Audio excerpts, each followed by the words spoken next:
Hello, welcome back to this podcast before the NERC Social Science training in Edinburgh. This is part 2B, where we just briefly talk through some key issues around setting the questions for your research. So this is something that, again, superficially can seem like a fairly easy thing to do, but as Farthing here points out, that it's worth spending a bit of time making sure that your research question or questions are good, because bad questions can undermine the whole project from the get-go.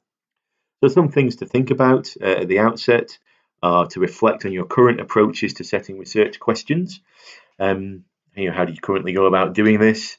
Who do you discuss these with? It's always useful to have somebody you can bounce ideas off, whether from your own discipline or a different discipline, to sort of question what you're doing and think of ways that you could improve the questions.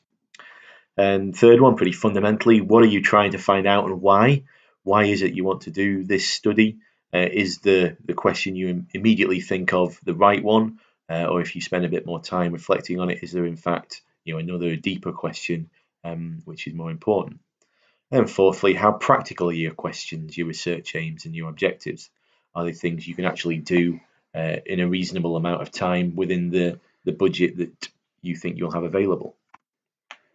And so, if we take this a bit further, then we can discuss what the value of good research questions are. And I think principally they help us to define the scope, the focus, and the nature of the project, so that we're fully aware of what it's about, what we're trying to do, and what we're trying to achieve. And there's also an additional benefit here that through a good and well-defined set of research questions, it can help us to frame our work conceptually, methodologically, and within a disciplinary boundary, because they might actually help us to support a set of conceptual theories that we're working with, or they might actually lead us towards using a certain set of methods. So potentially in things like anthropology and using more ethnographical methods, which can be linked quite directly to a set of questions. However, that may also be a negative for some people, as it allows us to stay within our disciplinary silos. It doesn't necessarily contribute to working across different disciplines. So something to think about. That research questions there can be very helpful in sort of just allowing us to frame things in a way which is beneficial to us.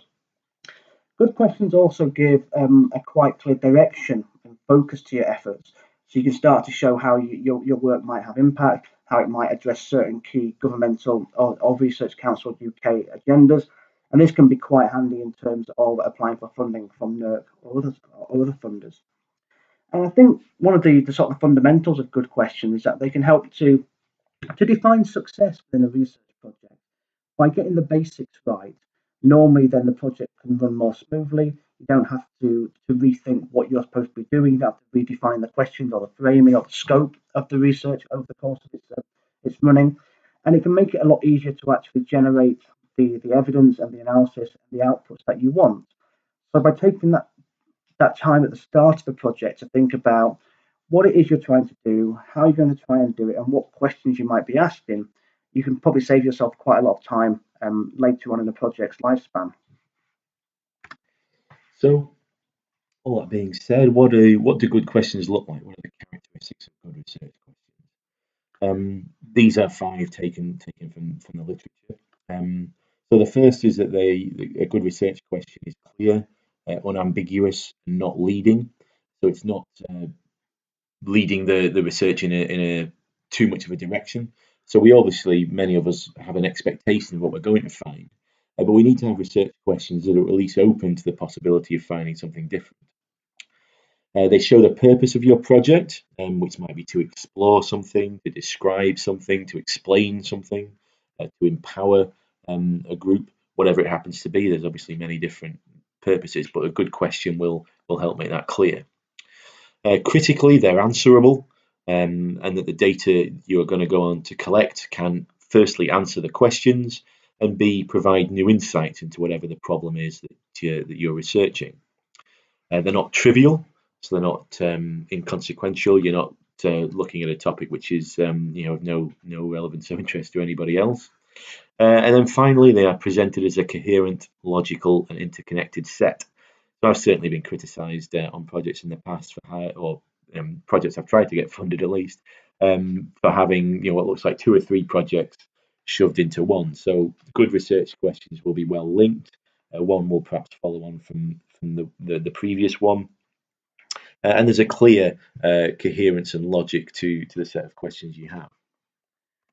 And whilst we might have very clear characteristics which define good questions, we also can have quite a few pitfalls in terms of trying to deal with bad questions.